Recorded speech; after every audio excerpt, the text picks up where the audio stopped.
ஏன்னா நீங்க சமத்தா, நீங்க அசடா. சமத்தா இருந்தா கொடுப்பேளா, அசடா இருந்தா மறுப்பேளா. ஏண்டி புதுசா கேக்குற என்ன பார்த்து?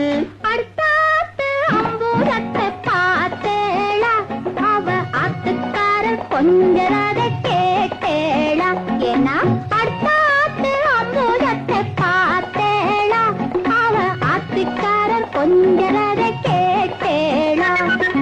அடிச்சாலும் குடிச்சாலும் அவ ஒன்னா சேர்ந்துக்கறா, அடிச்சாலும் குடிச்சாலும் அவ ஒன்னா சேர்ந்துக்கறா. அடிச்சது கொண்டு புடிச்சது கொண்டு புடவையா வாங்கிக்கறா, 10 புடவையா வாங்கிக்கறா.